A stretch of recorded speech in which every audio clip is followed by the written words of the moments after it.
Well, for a closer look at France-Africa economic ties, I spoke with Jeremie Cohen-Setton. He's a research fellow at the Peterson Institute for International Economics. And I began by asking why President Macron chose to visit Nigeria.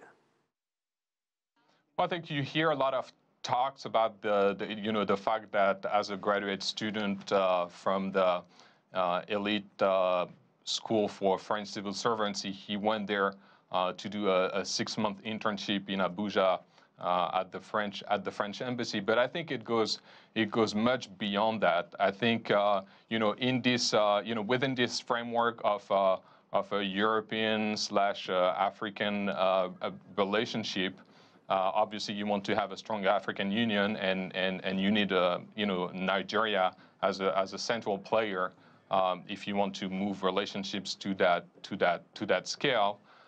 Similarly, if you want to move beyond the colonial hangover in France, then you have to reach out beyond French-speaking African countries. And so Macron already did that previously when he visited Ghana.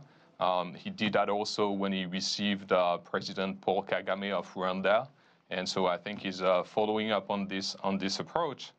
And then I think one important aspect for Macron thinks that Africa is going to be the continent of megacities, and so if there is a country that represents those megacities, it's Nigeria. And Lagos in particular, and so I think for that reason, it also makes sense to visit this country. And which sectors do you see as having the most potential for cooperation between Europe and especially France and the African continent? Well, I think there are many areas where trade relationships could be fostered.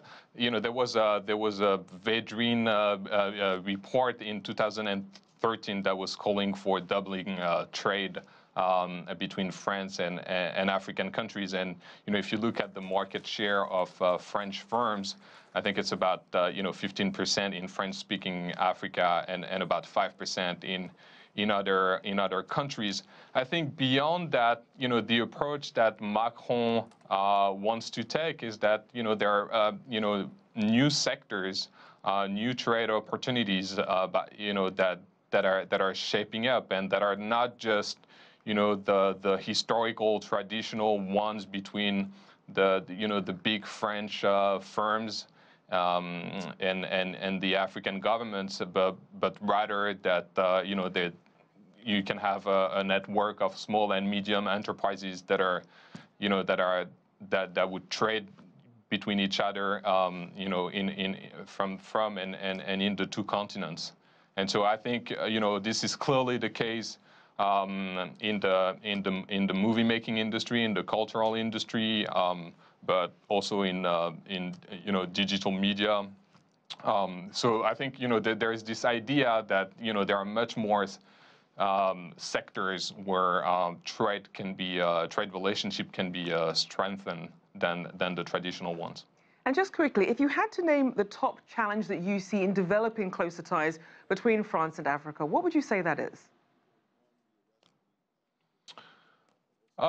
So I think I think for Macron, the difficulty of making Europe the appropriate scale for dealing with African nations is not necessarily going to come from African countries, but it's going to come from his European partners. And so it's not clear that all of the European partners are going to be on board for having such a federalist view and for making policies that are targeted to Africa at this level.